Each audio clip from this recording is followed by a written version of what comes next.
you see my slides? Yes, we can see that. Got it, live streamed. Okay. That is great. So I've been working on this two-dimensional material for many years. So I really look That's forward great. to talk. Yeah, I mean, this is a kind of a new family of 2D materials, and we borrow a lot of ideas and inspirations from conventional studies on conventional 2D materials. Yeah, it'd be great. Maybe after this we can chat a little bit more.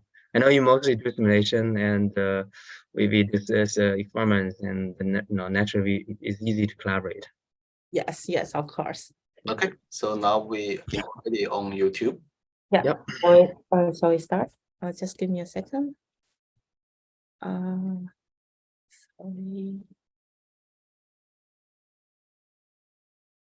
Okay. So Jin, shall we get started? Sure. Okay, great. Hello, everyone. Welcome back to our today's CFSM seminar. And today it is our great pleasure to have Professor Qing Chu from Texas A&M University to share his research with us. So the presentation talk of today is mechanics of two-dimensional metal halide perovskites from intrinsic properties to extrinsic influences. So Professor Qing Chu is an assistant professor in the Department of Material Science and Engineering at Texas A&M University.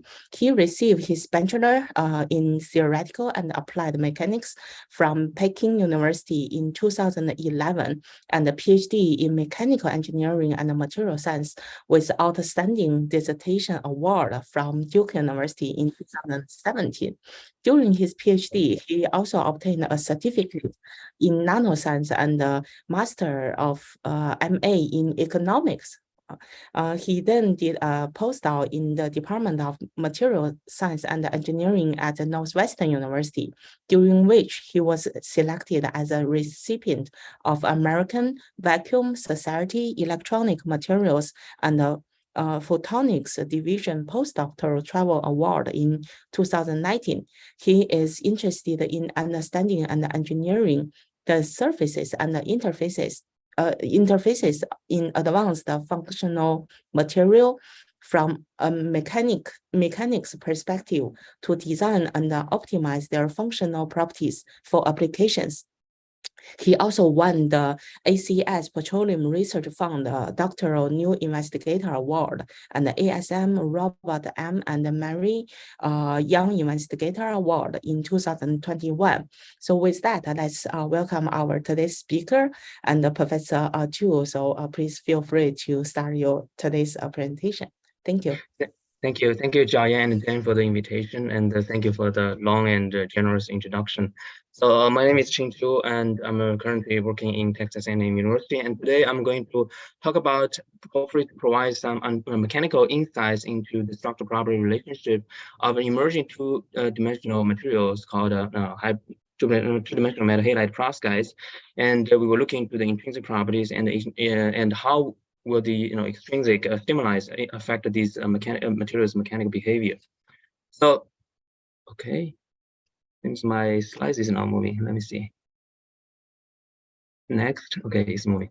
All right, so hybrid organic perovskites, sometimes people also call it metal halide perovskites, and because it contains metal and halide, and it adopts the general perovskite structure, which usually has the formula of AMX3. So here A is A-side cation, and since we are talking about hybrid inorganic metal halide perovskites, so oftentimes A is organic small cation like mesamonia form medium, and M is metal, usually tin or lead, and those are the two most popular species used in these materials, but there are other combinations as well. And X are usually halides, chloride, bromide, or iodine, and can also be a mixture of those three. And these materials initially, they have this three-dimensional structure, and they initially caught people's attention primarily because of their huge potential in photovoltaic applications. And this is the best solar cell efficiency plot from National Renewable Energy Lab. I think it's from 2021. I need to update this. But still, what the key point is that solar cells based on perovskites marked by these yellow circles, they rise rapidly. Initially, these materials are relatively new. When people first use it for solar cells around 2009, it's only less than 3% or around 3%. Within a decade, now is the single junction solar cell based on perovskites is over 25%, which is already comparable with solar cells made of silicon, commercially available solar cells made of silicon. But if you tandem them with other, solar cell structures, then you can reach push the efficiency further higher to nearly 30%. So it's very impressive. And so nowadays, people are still trying to improve the efficiency. But on the other hand, besides the application of the material for photovoltaics, there are also good semiconductor materials. They are direct bandgap semiconductor materials with tunable, optoelectronic behavior. So that's why people propose to use them as transistors, or phototransistors for different kinds of applications.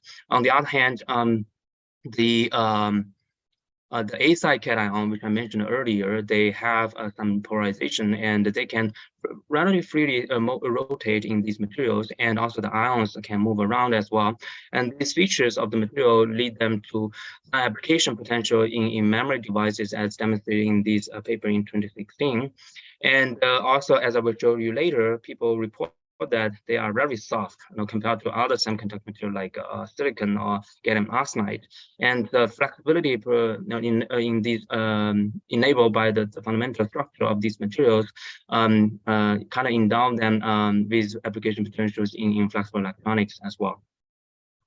So these materials are fantastic, but in their device application or device operation, and mechanical strain is actually ubiquitous, is almost inevitable. So for instance, if, either through the device fabrication or during the device application operation, there are always some thermal treatment or temperature fluctuation going on, and these materials are reported with very high thermal expansion coefficient. And the mismatch between the thermal expansion coefficient between the substrate and the material usually leads to thermal strain. And for instance, this is one example to show that in the device fabrication process, because of thermal treatment, you will have these instabilities, wrinkle or sometimes even delamination formation in these materials caused by the thermal stress. And these are detrimental for the device applications. On the other hand, you can tune the structure of the material. For instance, we can convert that from 3D to 2D, even though in 3D perovskite, it's still under debate whether they are piezoelectric or ferroelectric. But for 2D is very clear, and you can choose different ligands to engineer structure to make them into piezoelectric and ferroelectric, including some of our own work in 2017 and 2021. So in that case, when you have some material which is electromechanical coupling active, that means in the device application, when you have electric field, you will induce mechanical strain, and that will lead to some mechanical deformation as well. Furthermore, light, as you have seen that the material are primarily used initially in photovoltaic applications. So the and other applications, for instance, phototransistors or LEDs. And all these applications highly depend on the light matter interaction between the material and different illuminations. So light can also induce lattice expansion in these materials, as demonstrated in this paper. So photomechanics can also induce, basically, is one way of introducing mechanical strain in this. And in our last example, we have seen that people are interested in putting down the material into flexible form factor, for flexible electronics or wearable electronic applications. Then, as you can imagine, in these applications, the fabrication and also device operation constantly expose the material to mechanical strain. Okay. And how would the mechanical strain affect the properties? Why do we care about the strain effects? So there are a lot of reports in the field, and here just to give you one example to kind of highlight why the urgency of understanding the mechanical property, because the strain itself will not only not just create mechanical deformation in the material, but also significantly affect the functional property of the materials. So in this study, we put down the 2D perovskites into a flexible substrate, and then we stretch it. What we found is that the tensile strength will actually continuously enlarge the band gap, blue shift the band gap, and the dependence of the electronic band gap on the mechanical strain is actually a function of the applied mechanical strain. and also it's a function of the structure as well. For some of the perovskites, they show very strong dependence on the strain advance. For some of the perovskites, they don't. And we further show that this strain-induced band gap change is actually fully recoverable within the elastic regime, and we also quantified that. So this is just one example. You can imagine in those applications, if you have a lot of strain heterogeneity in the devices, and they will change the local energy landscape, and whatever you designed in the first place will not act in reality to follow the design rules, and probably will significantly affect the performance and even the long-term stability of the materials and devices. So in 2021, we put together a review article on matter. So what we showed here is that we try to provide an overview of what has been known about the strain effect on the halide perovskite system, not just for 3D, but also for 2D. And what we demonstrate is that these material, of course, under mechanical strain, it will induce elastic deformation, and some of the strain can induce unwanted ion migration, phase transition, which leads to detrimental degradation of the material performance. But on the other hand, if you further drive it, you can lead to some mechanical failure, including cohesive failure and adhesive failure, basically delamination of the symptom from the substrates. A lot of strategies are provided to mitigate these effects, and also that requires a comprehensive understanding of the mechanical behavior of these materials. So what we know about the 3D perovskites then before we move on to the 2D? So this is actually plot. So on the x-axis is hardness measured by nano indentation. On the y-axis is elastic modulus of the materials, and again from nano indentation. So for 3D perovskites, I put all the data from literature before 2020 into this plot, and what we can see is that all these dots are 3D perovskites. Okay, what you can see is that they kind of sit right in the overlapping area between metal, ceramic, polymer. These are the three major engineering materials, major categories of engineering materials widely used in modern society, right? So the mechanical behavior of 3D perovskites, they sit right in the center of the overlapping area of the three major engineering materials. And that also, kind of in the center of the so-called hybrid framework materials. That really shows these materials, they exhibit these hybrid organic, inorganic features. And basically, over the years, people studied the mechanical behavior of 3D perovskite, and they found, number one, they are relatively soft compared to their, for instance, the metal oxide perovskite system, like a PZT or barium titanate. On the other hand, when you compare these material to a conventional semiconductor material, inorganic semiconductor material like silicon and gallium arsenide, they are rather soft. Okay. On the other hand, people found that the mechanical behavior is dominated by the metal halide octahedral. This part, you have the organic A-side cation, but their contribution is limited. Still contribute a little bit more, but they only play a secondary role. The mechanical behavior of this material is primarily dominated by the metal halide octahedral, mostly by the metal halide bond strength. Okay, so why do people move from 3D to 2D? And if you follow the literature in the field, you probably will hear a lot of discussion about the stability of perovskites. And that's indeed, for 3D perovskites, they suffer a lot from, stability issues, particularly from moisture and oxygen. And when they, present together with light ionization, the material can quickly degrade.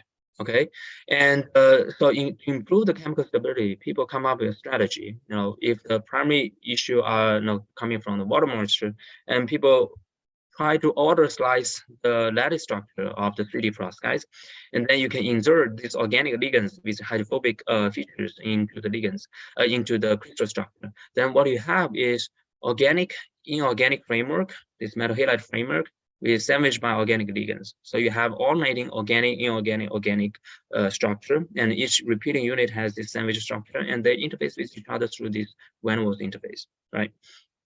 And the beauty is, not only when after you introduce the hydrophobic ligands, they prevent the uptake of water moisture and significantly improve the chemical stability of these materials, but also the material after you change the structure from 3D to 2D, it offers an enormous parameter to tune the properties, not only functional property, but also the mechanical behavior of these materials. So number one, you still have everything you have access to in the 3D structure, like the A side cation, the metal species, the halide, and the mixture of them. But also because the 2D structure is going to reduce the steric hindrance on the A side cation. Some of the bigger A side cation can now be fit into the 2D structure. And more than that, you have the so-called N number. That means how many octahedrals you have in each repeating unit. Okay, for n equal to 1, you kind of get to the molecular extreme. This is kind of the thinnest you can get for 2D perovskite.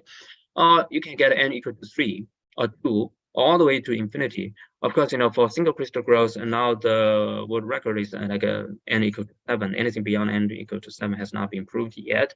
But theoretically, you can grow from n equal to 1 all the way to infinity, and infinity is the 3D perovskite, right? So, and more than this, you have the organic ligands. And this is almost unlimited, provides almost unlimited options to tune the properties and structure. So this is a review from 2019, and I think there's another review from 2021, which summarizes all the space molecules, because this organic ligands and space molecules has been incorporated into the structure.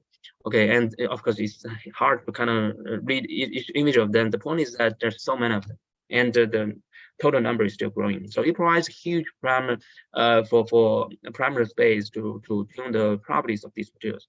So here, and over the years, we are trying to understand how these organic layers, inorganic layers, and these interfaces between these layers will affect the mechanical behavior of the material. So that's a long introduction. So hopefully today at the end of the talk, I can you can come home with this message about the out-of-plane mechanical behavior of the 2D perovskites, and then their in-plane. One is perpendicular to the basal plane of the 2D structure. The other is along, in plane of the basal planes, the structural mechanical property relationship. And in the last, I will show you one simple example where, how the temperature will give some abnormal thermomechanical behavior in these 2D materials because of the unique structure. So for out-of-plane study, we can grow large crystals, and here we just use a very simple and a classical method to probe their mechanical behavior. It's called a nano indentation. Basically, what we do is we have a big crystal, and then we use nano indenter to poke the basal plane perpendicular to the basal plane and measure the electric modulus and harness. So what we did is that we want to understand again how the inorganic layer, organic layer, and their interface affect the mechanical behavior. So we start with the first model system called recent popper, and with alkylamine. That means the space molecule is just a linear organic chain. Okay, and so we first fix the linear organic chain to be 4, as shown here. Okay, but then we want to understand how will the n number, so how many of these octahedrals affect the mechanical behavior. And this is lead and the iodide as the elementary species forming this metal halide structure. So what we found is that when you go to n equal to 1, that's the thinnest 2D perovskite you can get, and of course this is bulk crystal, and we do nano indentation. What we get is the elastic modulus is only about 3.5, 3.6 gigapascal. And that is significantly lower than the 3D perovskite. 3D perovskite is usually reported, it's a wide range. Of course, if you take the review article, we put, it depends on the crystal quality and, the growth method from different groups. But generally, it's in the range of 10 to 20 gigapascal. Okay. What we found is that when you go to 2D, it's become much softer. Okay, because which is kind of easy to understand. You have a weak van der Waals interface here, and you have some soft organics in between. So, and then that was going to reduce the mechanical elastic modulus. But as you go higher and higher in n number, that means within one repeating unit, you get more and more getting components, the elastic modulus gradually increase, and eventually kind of approach to the range of the 3D perovskites, without these organic ligands, without the 2D structures. And harness, which is a measure of the resistance of the material to the plastic deformation, shows a similar trend. And that really suggests, in this direction, as we mentioned earlier, for 3D perovskite, the metal halide framework dominates the mechanical behavior. And in 2D perovskite, we still see a very strong contribution from the inorganic framework to the mechanical behavior in the out-of-plane direction. Okay, so larger n number leads to larger elastic modulus and hardness. So this is one type of 2D perovskite. What about, is this kind of basic rule kind of universal for these 2D systems? So we moved a little bit to another type of 2D perovskite. Earlier when we talk about the organic ligands, we just mentioned that okay, you have the sandwich organically the organic framework sandwiched by the organic ligands. But if you pay attention that here these are actually ligands with monofunctional group, that's a main functional group, to allow it to form ionic bonds to the inorganic framework. But you can choose a diamine functional group, right? So that you can eliminate these when it was interface, and that's called a diamine, perovskites. And sometimes, depending on the stacking of the inorganic framework, you can achieve something called a Jacobson structure. Okay, and so we look into this diamine as well, and fix the diamine molecule, space molecule, to C8, which is compared to what we had before, and then just to vary the n. Okay, and similarly, we found that as you get higher n number, we get higher elastic modulus and higher hardness as well. And of course, for the diamine structure, it seems the increase is less dramatic than what we have seen before for the Wilson Popper, where you have the van der Waals interfaces. So it seems that the rule of having higher n number to give stronger mechanical behavior, mechanical properties still applies here. So and next thing we look into, remember, we have many knobs that we can tune the mechanical behavior of the material. So we first check the n number. So what about the metal halide framework itself? Okay, of course we can change the metal or change the halide. And here to illustrate the point, we just fix the metal and change the halide ion to see how would that affect the mechanical behavior. And for 3D perovskite, it has been known that the elastic property increase as function follow the trend of the bond strength. So when you have lead chloride is much stronger than lead bromide and stronger than lead iodine. So the overall the mechanical property is that the lead iodine so 3D perovskite with iodine is softer than 3D perovskite with bromide, and softer than 3D perovskite with chloride. So with these similar things, fix the n number equal to 1 and the space molecule to 4 carbon, and lead as the metal, and vary the halide. So here's what we found. Again, the iodine is still the softest. Okay, it kind of follows the metal halide bond strength.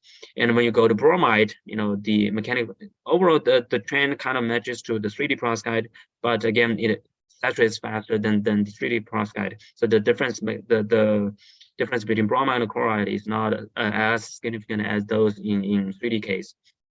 But what is interesting is in the hardness part. So for 3D perovskite, the hardness is the iodine is stronger than bromide than chloride, and that's primarily because iodine gives stronger crystal anisotropy, and that kind of prevents the dislocation migration, and gives lower higher resistance to plastic deformation and higher hardness. But in 2D perovskite, what we found is that the organic ligands kind of change a little bit of the crystal symmetry and distortion of the metal halide framework. And what we found is that the trend is rather following the bromide is harder than the iodine, but then the chloride is basically a competition between the inclusion of the soft organics and the distortion of the metal halide framework, the octahedrals. And for details, we have some really nice discussion and correlation in our paper. If you're interested, you can check our recent work in ACS cryo materials interfaces. And so the next thing, the next knob we can tune is the space molecule, right? So we start with something very simple. Just look at the chain length. Okay, how will the different ligand lengths affect the mechanical behavior?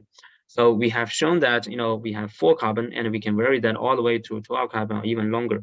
So for demonstration here, proof of concept demonstration here, we just start with 4 carbon. Initially, as we increase the 4 carbon all the way to 6 carbon, the elastic modulus gradually decreases. And intuitively that makes sense, because as you have longer chains, you have a higher fraction of the soft organics in the crystal structure, and that will significantly reduce the elastic modulus of the material.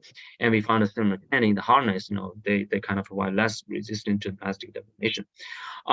But as we further increase the chain length, since the softening effect from the organic fraction increased eventually saturates, the elastic modulus just stay as a constant, doesn't change anymore. But the harness actually shows some nonlinear behavior, so it's non-monotonic behavior. And as we will see later on in our in-plane mechanical property studies, we believe this is because of the as we get longer and longer chain, and these chains are actually interdigiting within each other. The longer chain, that means more interdigitation between the chains and stronger van der Waals interactions, and eventually that can inverse the overchain, caused by the inclusion of the soft organics in the structure.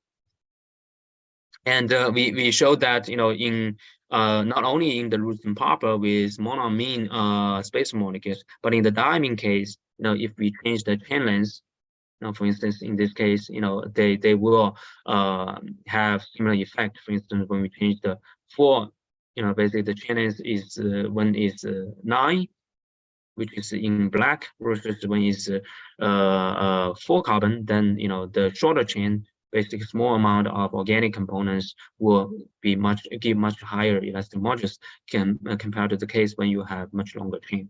And the other interesting thing is that sometimes we can, instead of just putting linear chain, we can put some functional structures or ring structure into the molecule. And for instance, there's a 3-amp which has a kind of ring structure in it. Now, even though the total length is actually comparable to what we have in the 4-carbon case, if you check the thickness of the molecule in the crystal structure, but because of the ring structure, which provides much higher deformability, as you can see, if you have a ring, if you push it, they have different higher degree of freedom to accommodate the deformation, and that will give slightly softer elastic modulus compared to the linear chain case. Compared to the 4-carbon case, but because of the ring structure, actually they significantly distort the metal halide octahedral, give much higher crystal asymmetry in the structure that actually give rise to much higher hardness, much higher resistance to plastic deformation in 3-amp case. Okay. And finally, we want to understand the interfaces as well, because by controlling the ligand group, you can control the end functional group. And then that can significantly help to tune the interactions between the chains. Or in the extreme case, you, as we have shown earlier, if you have a diamine, that completely eliminate the van der Waals interaction at the interface. Okay, and this is what we have shown here. So for Rosen-Popper 4-carbon, okay, where you have a weak van der Waals interface versus a C9 and diamine case, so you have 9 carbon, but connected together, and there's no van der Waals interfaces, but the total amount of the organic layer thickness at the interface is comparable to the Rosen-Popper C4 4-carbon case. So what we found is that by eliminating van der Waals interface, the weak van der Waals interface, indeed we get an increase in the mechanical behavior, right? But more than that, if you introduce, some benzene ring structure, and that even though you have some not necessary van der Waals, not necessary covalent bond at the interface, but you have strong pi-pi interaction, and the benzene ring itself is actually very stiff, very hard to deform, and the chemical steric hindrance at the interface actually give rise to very even stronger mechanical elastic modulus, and this benzene ring also for the structure. Actually, people report some piezoelectricity, ferroelectricity in the crystals, in these kind of crystals, and that give rise to much higher hardness, much higher resistance to plastic deformation in these materials. Okay, so compared to other 2D crystals, what we have found is that 2D Rosen-Popper, and actually not more than 2D Rosen-Popper, because we have studied basically 2D perovskites, 2D hybrid organic halide perovskites, they have lowest outer plane mechanical modulus compared to many other 2D crystals, like a graphite, mica, or MS2 boron nitride, and it's because they have this hybrid nature. You have the organic components in it, and overall, because they're soft and very easy to processing, and for processing, actually they provide some advantage for processing material for more advanced applications. And more interestingly, if you think about graphene, there's no functional group. If you think of MS2, there's no functional group. It's so hard to tune the mechanical behavior of these materials. But in contrast to 2D perovskites, they provide a huge parameter space. You can engineer the chemistry and the structure to make it to meet different application requirements. Okay, so then let's go back to the structure property relationship, the attribute plot. Okay, we have the harness elastic modulus. We have the 3D perovskites in the center. But when you go to 2D perovskite, first the roots and popper, and you can tune that over a pretty wide range and make it softer, even softer than 3D perovskites. And by choosing diamine, you can bridge the gap between the two. Okay, and that just shows the advantage of tuning the mechanical behavior of these materials. Okay, a short summary. So what we have shown is that 3D perovskite is softer than 3D, and you can tune the mechanical behavior through all the chemical components available in the crystal structure. So that's about 2D. So what about 3D? When we talk about 3D materials, people always care not only about the deformation in the outer plane direction, but also in plane, within the molecular extreme and within the basal planes. So here we use a model system, roots and popper, with 4 carbon and methyl ammonia as the A side cation, N equal to 3, and lead iodine, metal halide framework. Okay, because in this case we have the weak van der Waals interface. We can follow the seminal work of measuring the elastic modulus of graphene. We can mechanically exfoliate the crystal and transfer that into a silicon wafer with holes, so we can create the drum has like a structure, and then we can use the AFN tape to image them and load at the center. And then we can record the force and the deformation curve and to extract the elastic modulus. So such kind of deformation geometry can be modeled by simple continuum mechanics model, where we can have basically it's like a shell or membrane clamped along the edges of perimeters, and then you have a point load in the center. Okay, well, we have, this deformation can be described by this simple equation. Occasionally, people will add another term called bending rigidity here, depending on the thickness, because sometimes if the membrane is slightly thicker, then you need to consider the bending rigidity of the membranes as well. But what we have here is that, we have force and we have deformation. These two can be measured by experiments. We have a Q, which is a constant depending on the Poisson ratio. We can get that from simulation. And the radius of the hole itself, can be measured as well. Then we are left with two free parameters. One is the free tension, which is usually due to transfer and the interaction between the membrane and the sidewall of the hole, and a 2D elastic modulus, which is what we want. Because if we divided that by the thickness of the membrane, we can convert that into the Young's modulus that we usually report in gigapascal. So here on the right side, I just show some experiment data fitted by this model, and the good fitness over the whole force range actually demonstrate that the good the appropriateness of this model for these kind of studies. Actually, people use it widely for 2D material studies to extract the implant mechanical behavior. So what we found here is that when you have a monolayer, let's say just one repeating unit, okay, one of them. And this is a measure 2D, and we can convert that into 3D Young's modulus. The elastic modulus is around 11 gigapascal, and that falls into the range of the elastic modulus of 3D. There's the 3D parameters, the methyl ammonia lead iodine. So that really shows when you get to monolayer extreme, the mechanical behavior is largely dominated by this layer, this metal halide framework in the center, and the organic contribute very little. But as you increase the thickness, okay, intuitively we think, okay, the elastic modulus of the material are constant, right? So if that is the case, it's a material constant, then you translate that into 2D elastic modulus, they should be linear long. Okay, but in reality, what we found is that it significantly deviates from the linear projection. And when you look at the Young's modulus, they gradually decrease and eventually at C layer and seems to be saturated. Okay, and this phenomenon actually has been found in many other 2D layer studies. For instance, for 2D materials with very weak van der Waals interface like graphite or MS2, because these 2D materials are usually used for solid state lubricants, right?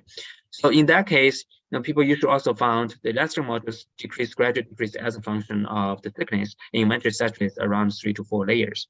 Okay, but for 2D materials like boron nitride, which has very strong interlayer interaction strength, and they will not, and they just maintain a constant. It's not a thickness dependent.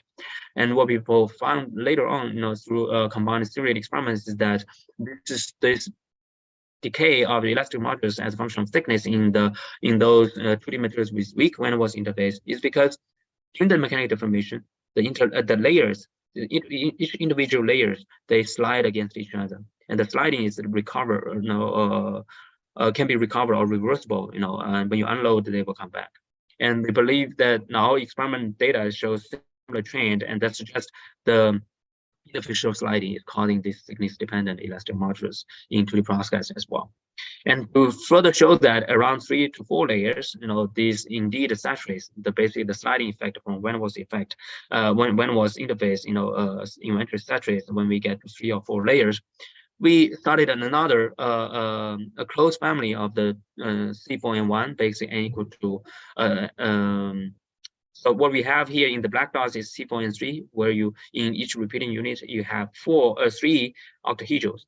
But here we change that to C4N1. So basically the interface is the same, and we just reduce the amount of the octahedrals we have. So for 6 layers, which has 6 octahedrals, that's comparable to the 2 C4N3 case when you have 6 octahedrals. But the van der Waals interface here in the 6 layers, 6 repeating units, we have 5 van der Waals interfaces. Okay, much more than what we had before. And what we found is that, again, very even though we reduce the amount of n number, the number of octahedral, but with 5 van der Waals interfaces, they show similar mechanical property, elastic modulus, and that's just the softening effect arising from the van der Waals interface sliding indeed saturates at around 3 to 4 layers. Okay, we can further increase the force to poke it, to fracture the material, and then we can measure the maximum force we need. And with the elastic modulus information and measure the tip radius, we can get the fracture strength of the material. And of course, this equation actually has a strong assumption behind it. Is assuming that the material is linear elastic. And indeed, people did some stress strain in situ stress strain studies on their 3D parent, methylammonium lead bromide, and they show that for these 3D parent, they are linear elastic all the way to fracture. So we can apply this formula for fracture strength estimation. So what we found here is, again, the fracture strength initially is pretty high, around 700 megapascal. But eventually, as you increase the thickness, gradually decrease, and eventually saturates around 3 to 4 layers, similar to what we had before in the last modules. But what is more interesting is that if you take the ratio between the fracture strength and elastic modulus, and that suggests the material can take about 6 to 8% strain before failure. Okay, and this falls in the range of the elastic limit of many widely used polymeric substrate for flexible electronics, like polyimide, polyimide, and some polystyrene, those kind of flexible substrates, and that involves the application of the material for flexible electronic applications. Okay, we further look into the structural property relationship. Now we have the method, we can tune the chemical composition to see how would each individual knob affect the in-plane mechanical behavior. So we start first with, again, the inorganic framework. Okay, we change the halide, we fix the spacer molecule to 4 carbon, and this is what we found. Okay, the elastic modulus. Initially, for iodine, to bromide to chloride, the in-plane elastic modulus gradually increases. Perfectly matches perfectly with the bond strength. The bond strength, lead iodine is smaller than lead bromide and smaller than lead chloride. And this is very similar to what people reported for 3D perovskites. And it's slightly different from what we observed in the outer plane direction. In outer plane direction, overall, the trend still follows the bond trends, but the difference between the bromide and chloride is not as prominent as what we found in the in-plane, which kind of makes sense because when you look at the in-plane, right, when you stretch in-plane, the bond strength will immediately, directly contribute to the mechanical reaction to the mechanical force. But if you look at the outer plane direction, you have a strong buffer of the organic layer and the van der Waals interfaces. And we further look into, we fixed the metal halide framework, but then we changed the organic chain length from 4 carbon, 6 carbon, 8 carbon to 12 carbon, all the way to 12 carbon. If you remember, for 4 carbon, we have about iodine, we have about 5, I think it's 5.7, around 6 gigapascal for the elastic modules. But when you go to 6 carbon, it significantly decreases up to very low value. And then it will maintain a count. It doesn't change too much when you change from 6 to 8, but when you go to 12, it kind of increases. And this is the initial trend is actually pretty similar to the outer plane direction. Okay, again, because you have the strong inclusion of a higher fraction of the soft molecules. But when you go to the C12, when you basically the chain gets longer and longer, the interaction, the side interaction, induced by the interdigitation gets much stronger, and they will start to overcome the softening effect of the amount of organics and make it slightly stiffer than what we had before. Okay, and so we found one very interesting behavior of these materials, because when we think about 2D materials, generally the expectation is that because you have strong bonds in plane, you have weak bonds out of plane, so you should have naturally have strong mechanical anisotropy. That means the in plane elastic modulus is always higher than out of plane elastic modulus, right? And that's indeed what people found in most 2D inorganic materials like boron nitride, graphene, and mica. So what is plotting here is the ratio between the in-plane elastic modulus and out-of-plane elastic modulus. And you can see that for the 2D inorganic materials, the ratio is usually very high, close to 10 or even to tens of them. Okay, but this is because they have this planar structure. When you stretch them, the bond strength within the in-plane structure immediately react to the force, and they contribute to the mechanical deformation. There's one outlier for the 2D inorganic material, which is black phosphorus, and that's because you have this pocket structure. When you stretch that in-plane, it's not the bond strength immediate, contribute to the force, to react to the force, but rather the distortion of these bond angles, and they reduce the in-plane elastic modulus, and that drops the mechanical anisotropy close to unity. And for 2D MOF, hybrid system, hybrid framework system, because you have this, even though you're still strong in plane compared to outer plane, but generally because the inclusion of the organics, they are close to unity, much closer than the inorganic 2D materials. But when you look at the 2D perovskites, actually, this is not just our work, it's a collection of our work and other people's work. What we've shown that is, that you can tune the mechanical anisotropy over a very wide range, and they are close to unity, which is kind of similar to the other hybrid systems. But you can also engineer the structure to make the outer plane even stiffer than in plane by tuning the chemical steric hindrance at the van der Waals interface to make the outer plane stronger than the in plane direction. That's kind of unique.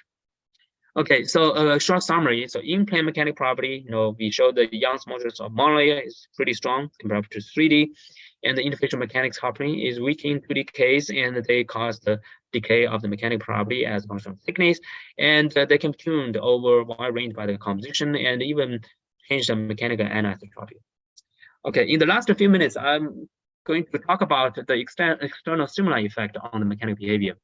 Why do we care about this external stimuli, not just the temperature and many? It's because when you think about the application in real world application, the device, no matter whether it's in the operation or fabrication, they are always exposed to the stimuli, and temperature is among one of them.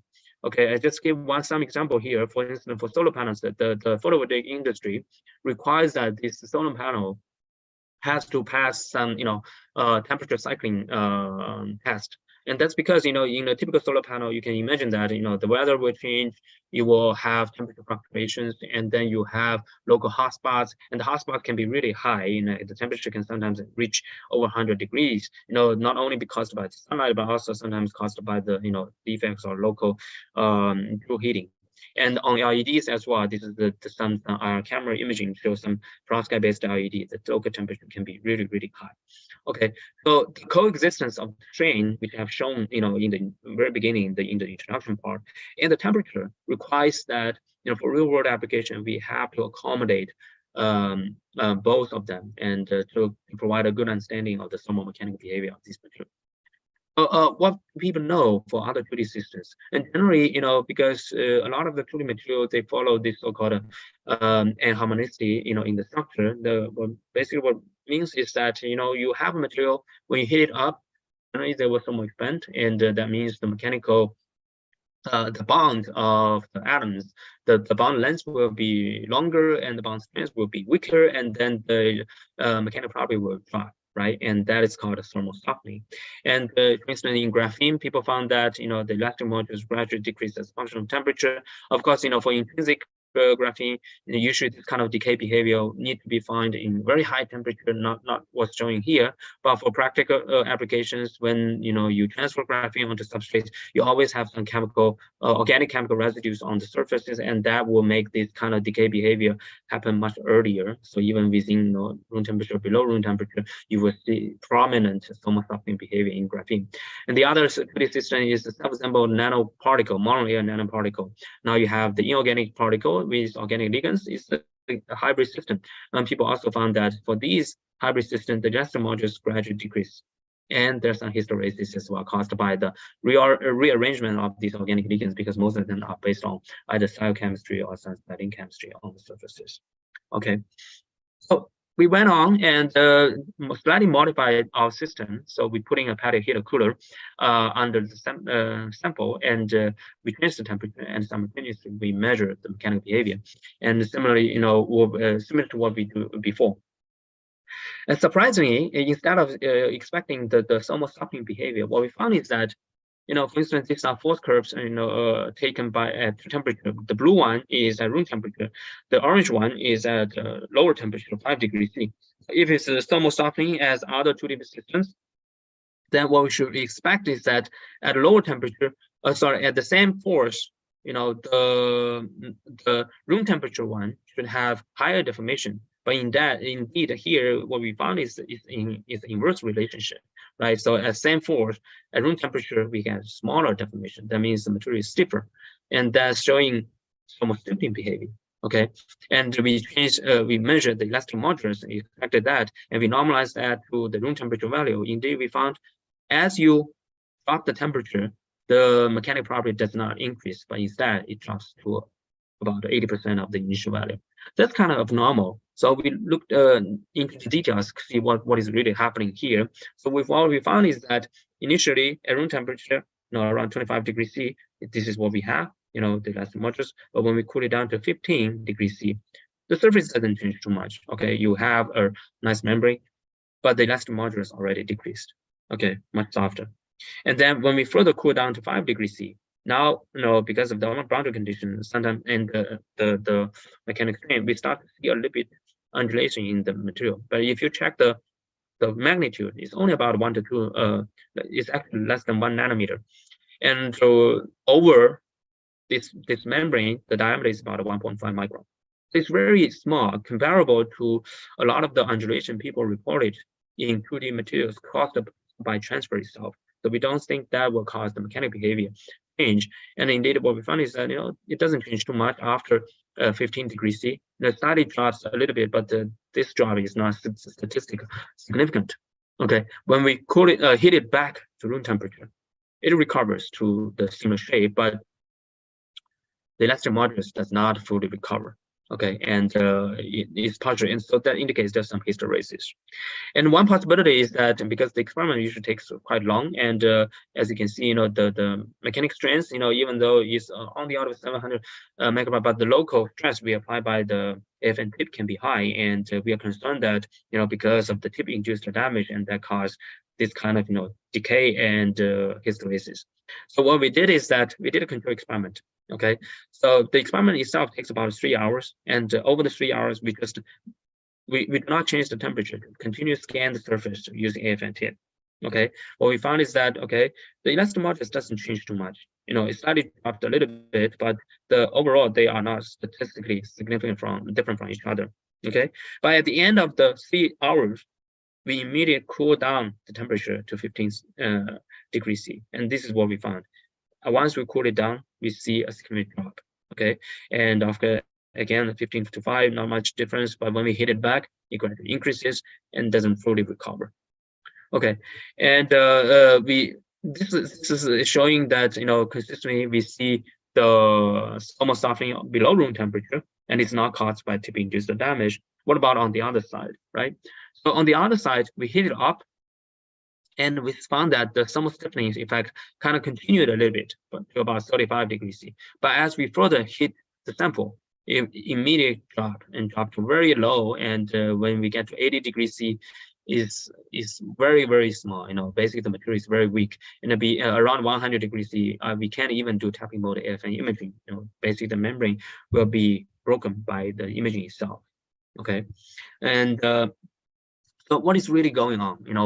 And so we want to understand this abnormal structural origin of this abnormal thermal mechanical anomaly in this case. And so we have to go back into the structure and try to understand it from these 3 components: the organic layer, the inorganic layer, and their interfaces. So let's first look at the inorganic layer. As we have shown before, the monolayer, each individual layer of the 2D perovskite, this inorganic framework is actually almost identical to 3D. The mechanical behavior is pretty much the same. And for 3D perovskites, people have studied that using the phonon frequency measurement. And basically what is showing here is the acoustic phonon frequency shift. And that's directly related to the sound speed in the crystal. Okay, if you see a positive shift, then the sound speed is going to increase. Negative shift, then sound speed is going to decrease. And we know that when you have the sound speed is also positively related to the elastic modulus. So for methylammonium lead iodide, the 3 parent crystal we are using here for our 2D perovskites, within the temperature range we are talking about, they follow this thermal softening effect. Okay, you have a little bit of the thermal stiffening at higher temperature, about 58 degrees C, and this is because the phase transition of the methylammonium lead iodide is caused by the disordered packing of the methylammonium molecule inside the crystal. But overall, the change is very small. Within this wide temperature range reported by this paper, what they've shown is that is less than 10% over this wide temperature range. So it cannot explain what we observed in our experiment, which is nearly 40% of thermal stiffening change, and even later on much stronger thermal softening in our crystal structure. And for other systems, similar crystal structure, just by changing the highlight, it just slightly shift where you are going to see the onset of these thermal stiffening behavior. Again, overall, the difference is very small. And below the high temperature phase, they generally follow the thermal softening behavior. And indeed, people measure, even for this methylammonium lead bromide, in the thermal stiffening part, it's only this change is less than 2%. Okay, so the whole point, the take-home message for these early studies, that the lead the lead halide framework does not contribute to much to the thermal mechanical behavior. And what about the organic and inorganic? So it's kind of known that for these 2D perovskites, the particular ligands we are using here, the pyramine, they would undergo some organic to order to phase transition, and around 10 degrees C. So at the initially is ordered, and once you pass the temperature, it's going to become disordered. And this structure, in the initial, the phase transition, sometimes people call it melting as well. The initial part is not fully converted. In the beginning is all transconfiguration. When you're above the phase transition temperature, some of them will become defective, adopt some gauge defects, but not all of them. But as you gradually further increase the temperature, eventually this will become very disordered, like a confined liquid. And in early days, for example, monolayers, people found that, in the incipient stage of this melting or the defect formation, it actually increased the friction between the layers. Okay, and after a certain point, the friction will drop. Okay, what we suspect here, what is really happening is that, in the incipient stage of the phase transition, these defects in the interface organic ligands cause a strengthening of the van der Waals interfaces, and that cause a rise of the mechanical property, the thermal stiffening behavior. But after you pass certain point, the liquids that is so defective, they behave like a combined liquids. Then eventually they will gradually drop, as we have seen in our data. And such behavior has been reported in the 2D nanoparticle system, but in that case is a continuous thermal softening, and that's because in this deformation is mostly outer plane compared to our case. The deformation is trying to pulling the ligands out of the interdigitation configuration, but in our case the deformation is mostly the shearing at the interface. So to prove this hypothesis or this proposed mechanism, we did some experiment. Okay, so we had n equal to 3. We have the thermal stiffening initial increase and drop, and this is completely different from the initial expectation based on some harmonic assumption of these materials. So when we change the n number from, let's say, n equal to 2, 3, 4, and 5 as well, if it's not shown in this paper, but in a separate paper, that the phase transition temperature doesn't change. And if that is the case, the transition, the onset of the thermal stiffening and the onset of the thermal softening, which is the transition point here and here, they should follow pretty well with the phase transition temperature. Okay, they should be similar. So indeed, for n equal to 5, the onset of the thermal stiffening, which is around 10 degrees C, and the onset of thermal softening is comparable to n equal to 3. Okay, so identical. And beyond this range, they follow pretty well with the thermal softening predicted by the anharmonic behavior of the crystals. So that kind of makes sense. But then for n equal to 1, the phase transition temperature, because of the reduction of the constraints in the ligand, they significantly shift to lower temperature, to 0 degree. And if our proposed mechanism is correct, it should shift everything to lower temperature as well. So we did our measurement. The onset of the thermal stiffening is around 0 degree, or between -5 to 0 degree. Onset of the thermal softening is also much lower than n equal to 3 and n equal to 5 case, right? And beyond that is also adopting this thermal softening behavior afterwards, outside this range.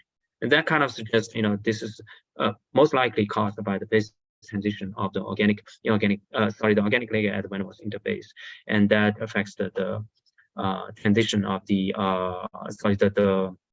interfacial van der Waals shear strength. So with that, I think I'm almost at the end, and I will not read through the conclusion part, but I will jump on to the acknowledge. So most of the work are done by my student Dong Kim, and the collaboration between my group and Professor Mercury Canisitis in Northwestern, and Giannis, who recently started his own group in University of South Florida, and Kostas in Greece, and then some students in the Northwestern group as well. And these are the funding support. So with that, I will stop here and happy to take any questions. Yeah, thank you very much, Qing, for the very interesting talk, and also the kind of sharing of the very comprehensive study like results. So before I can ask my question, so I would like to give the opportunity to our audience. If you have any question, please feel free to unmute yourself, and you can ask.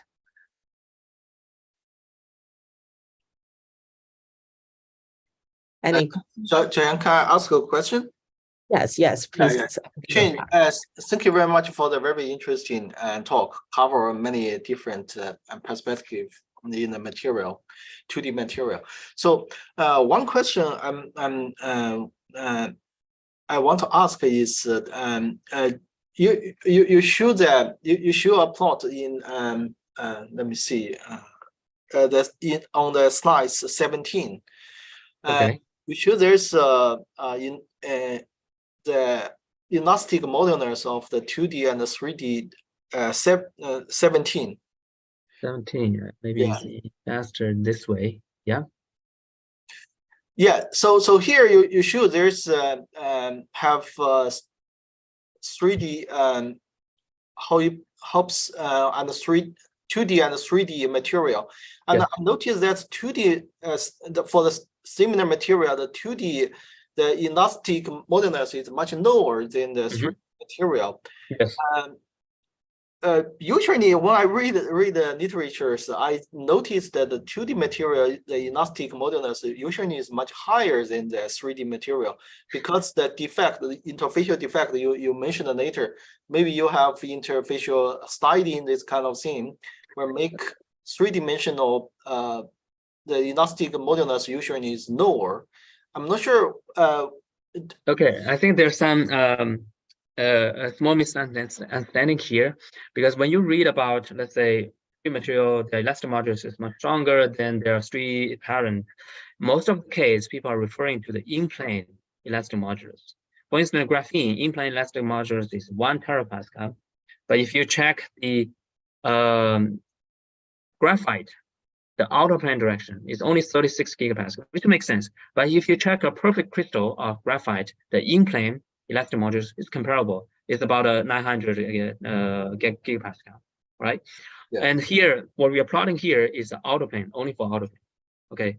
For 3D, it doesn't matter because it's the cubic structure, and it doesn't matter which direction you're poking. It's just almost identical. And of course, here, we only mostly summarize the 100 plane of the 3D perovskites. And for 2D, when you look at the outer plane direction, now because you have a stacking of the weak van der Waals interface, okay, and that significantly reduced the elastic modulus. But if you check the in-plane, as we have shown, the in-plane, when you look at monolayer, is actually comparable to the 3D crystal, just like the graphite analogy. Monolayer graphene is 1 terapascal. Perfect crystal graphite in-plane is on the order of 900 to 940 gigapascal. It's comparable. Okay. But if you compare graphene to outer plane direction of graphite, yes, graphene is much stronger. Okay, so this is the conclusion is the opposite for the in-plane behavior and out of plane behavior. Yeah, and also sometimes people use the same terminology for different concepts in different scenarios. Okay. Yeah. So I have another question in the third part when you talk about the temperature Yes. response of the material. Maybe we can go to the 32. That's nice 32. Yeah. So you mentioned that you can reduce the temperature from room temperature to 5 degrees C, and you have the normalize the elastic modulus become weaker, and when you heat up, it cannot recover the previous elastic modulus. I'm wondering, what happens if you do multiple circle? Do you see this material properties decay over circle, or just maintain at some circle, just maintain at the same, does not change at all? It's a good question. I think my student did only 2 cycles, but the reason is it's too long. It takes too long experiment. And the other thing is, even though for within 3 hours we demonstrate here, it is not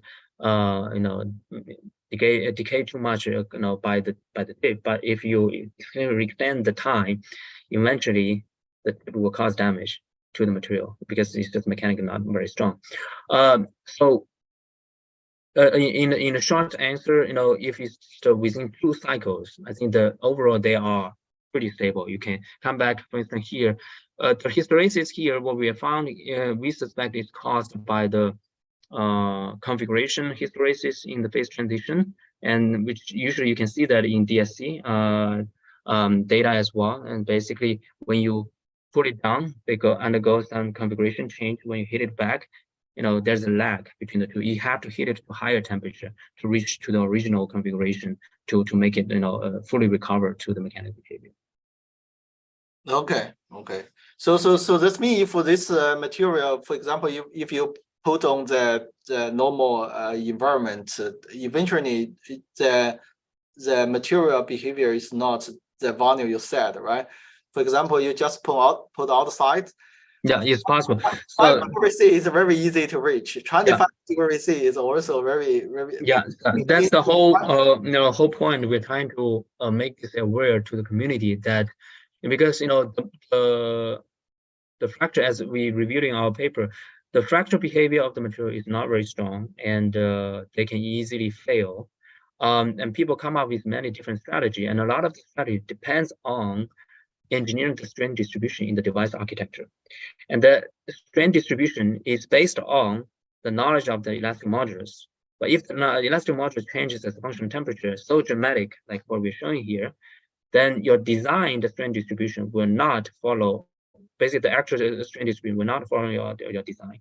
Okay, so what we suggest is that maybe if, as we proposed and demonstrated here, if most of the effect are caused by the organic ligands, then you can choose the ligands whose phase transition temperature is outside the surface temperature range. Then you do not have this issue anymore. But with what you are having here, the standard, unless you use very strong, kind of supporting framework structure, kind of additional. Some people use, for instance, some additional framework to provide mechanical support for these devices.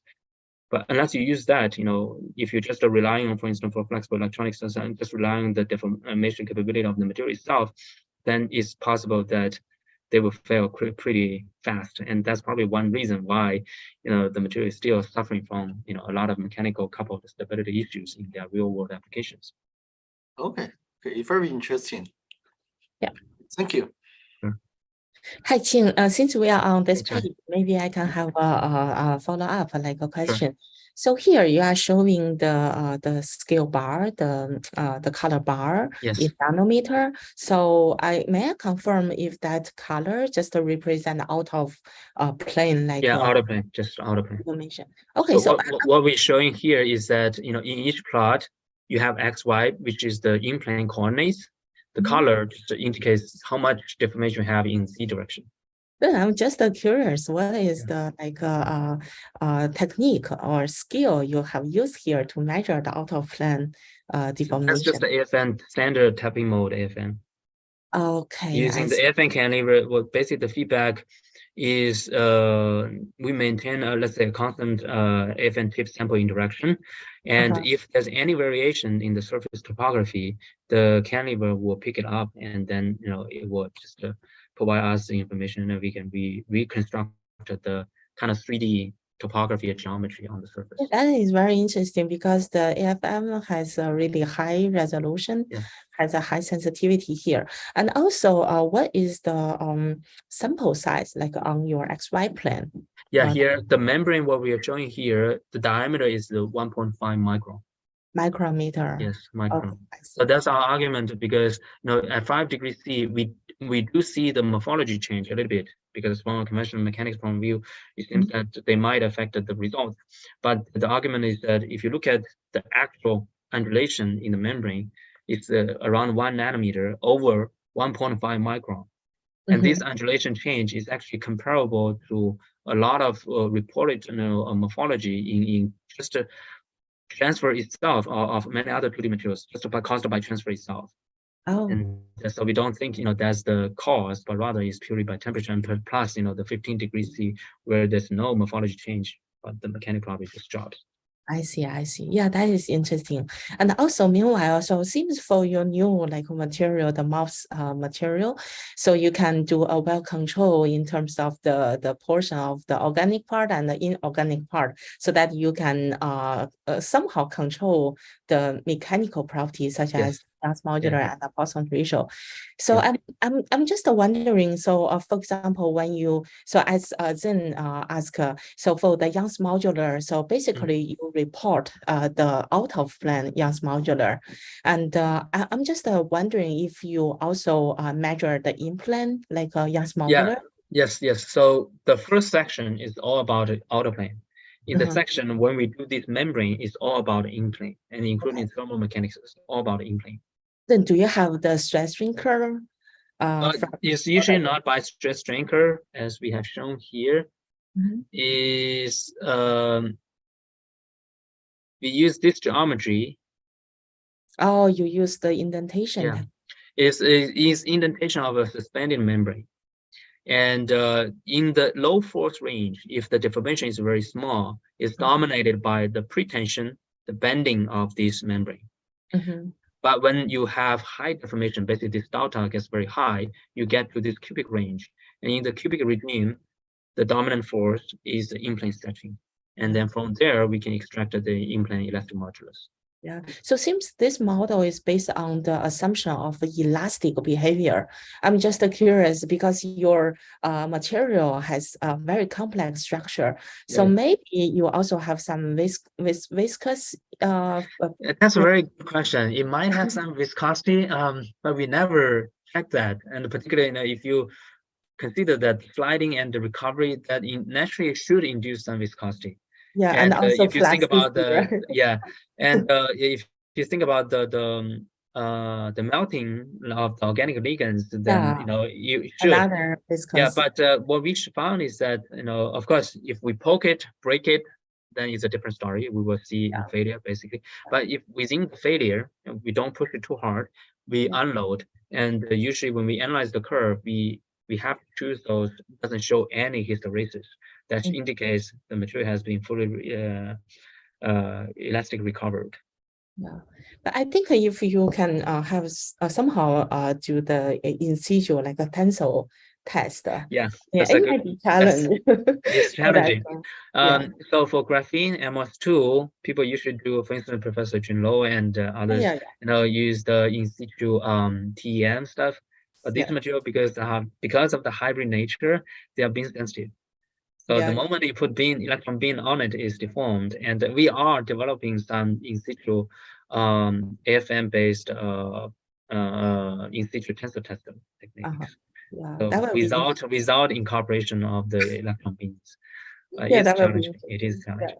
Yeah, and also besides them, I mean, because I'm a mechanics guy, so I'm always interested in the toughness, like fracture toughness. So as you mentioned, so for example, for graphene, so even though the mechanical strength or the Young's modular can be very high, up to 1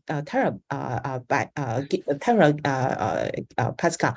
However, the toughness can be very, very low, and it's kind of very easy to be broken.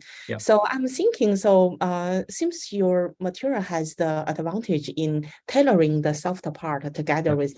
So I think that's the material by nature has the advantage in enhancing the fracture part. So very good point. And actually, experimentally, we are working on it.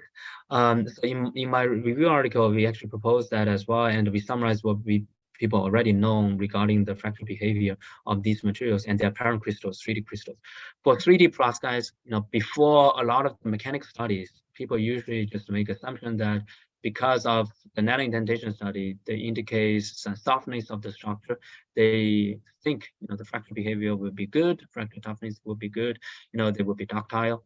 And there's some MD simulations supporting the argument as well. But later on, when people do actual experiments, what people found is that the fracture toughness, or let's say the fracture energy, is on the order of 1 to 2 joule per meter square. It's very low.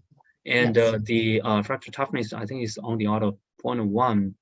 The unit is megapascal per megapascal square meter, right? Something like that. It's very low. It's as brittle as salt, which makes sense because the major bond is still ionic bond, and once you load it, it will shatter into pieces. And the fracture toughness when you get into polycrystalline film in the actual application is even lower, less than 1 joule per meter. Fracture energy less than 1 joule per meter square. And 2D perovskite, there haven't been any study on the fracture toughness yet. And thin film or crystal thin film, I think there's one, but at that time when they do that, it's not intentionally for 2D, but rather as a additive to compare to their 3D, parent. So I think it's still not well understood even at the thin film level. And we are now working on the single crystal level to try to understand the fracture behavior, fracture toughness along different crystal plane. That's the experiment what we're doing now. And hopefully, sometime soon we can report something. And we definitely need some information help as well. Yeah, thank you so much. In fact, I have my more question, but considering the time limitation, so I'm not sure if we have any more question from the audience. So if not, I think we can close our seminar discussion for now, and maybe we can do some separate discussion after offline. So yeah, Sounds but good. so thank you again, Professor Qing for your very interesting talk, and I mean, at least for me, I learned a lot from this talk. So thank you so much. And with that, I think we're gonna close our today's seminar as well. And our CFSM forum has another seminar, interesting seminar next week on a weekly basis. Please feel free to get back soon. So thank you. And Thank you, Giants. Thank you, Dan, and thank you to Thanks for everyone. attending. Yeah, thank you.